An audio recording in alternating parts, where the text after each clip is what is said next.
Les podcasts du Figaro.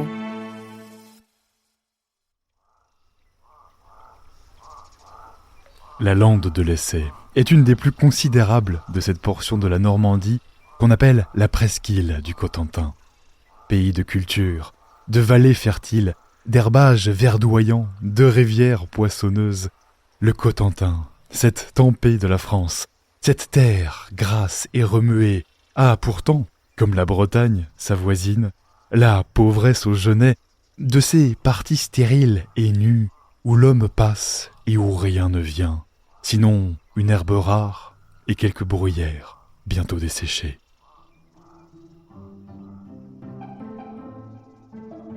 Bonjour et bienvenue dans ce podcast littéraire, Le Moment des livres. Vous venez d'entendre un extrait de L'Ensorcelé de Barbey d'Aurevilly. Des auteurs du XIXe siècle, on relit aujourd'hui plus volontiers Zola, Balzac, Flaubert. Mais pourquoi pas Barbey d'Aurevilly, et notamment ce roman, qu'admirèrent tant Baudelaire et Proust. Je m'appelle Alice Develay et je suis journaliste au Figaro littéraire. Je vous donne 3 raisons de relire L'Ensorcelé, publié en 1852.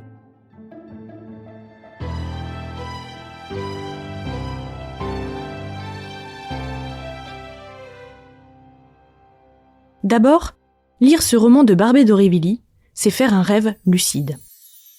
On entre dans ce roman comme on plonge dans un songe, au milieu de la sauvage et fameuse lande de l'Essai. Le paysage normand, nourri de légendes, appelle l'histoire des âmes qui l'habitèrent. C'est ainsi qu'un herbager nous raconte les étranges péripéties d'un abbé Chouan, ayant vécu une vie de passion et de vice. Au menu de ce roman, rédemption, lapidation et suicide. Rien que ça. Mais l'herbager est-il aussi vrai qu'il semble le prétendre ? L'auteur multiplie les effets de réel et les récits enchâssés, jusqu'à parler dans la langue du terroir. La poésie, pour moi, n'existe qu'au fin fond de la réalité, et la réalité par le patois. Mais ce réalisme est un masque posé sur une prose onirique. On avance sur un fil tendu entre le visible et l'invisible, sans vraiment savoir ce qu'il se passe, comme dans un rêve. Barbey d'Aurevilly ne fait pas peur, il angoisse. Dès le début de son récit, l'auteur enveloppe ses personnages d'un halo maléfique. Alors que le narrateur et l'herbager avancent dans le noir, la jument de ce dernier se blesse. L'homme en est persuadé, un berger lui a lancé un mauvais sort. Mais la sorcellerie existe-t-elle vraiment ? Nous qui vivons à une époque si sceptique ne pouvons y croire. Mais voilà que des coups de cloche sonnent la terrible et horrible messe de l'abbé Chouan. Trop tard, nous avons sombré dans le surnaturel. Si l'auteur nous fait des signes pour nous rappeler à la réalité, il faut être nyctalope pour les repérer dans ce roman gouverné par les ombres. Car tout ou presque, dans ce roman, passe par des regards et le diable se cache dans les détails. Succombe-t-on vraiment au succubat ? Barbey ne souffle évidemment aucun mot. Si le récit est oral, il est surtout tissé de silence, d'ellipses et de sens occultes. C'est ce qui rend sa lecture aussi inquiétante qu'ensorcelante. 3e raison de relire ce roman, c'est une poésie symbolique. Barbey d'Aurevilly lisait entre autres Balzac quand il a écrit L'Ensorcelé. On comprend alors pourquoi l'auteur est comme un peintre en son texte.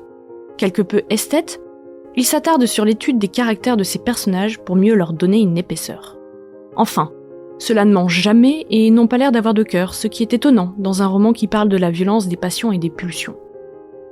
Mais L'Ensorcelé est moins un roman psychologique qu'un livre de poèmes symboliques. Ces créatures sont littéralement des actes de la création, des motifs lyriques.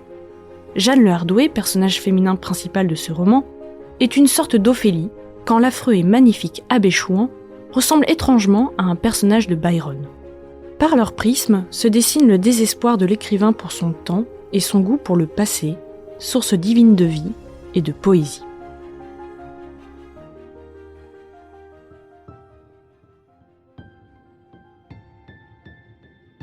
Merci d'avoir écouté ce podcast. Vous pouvez le retrouver sur lefigaro.fr et toutes les plateformes d'écoute. À bientôt!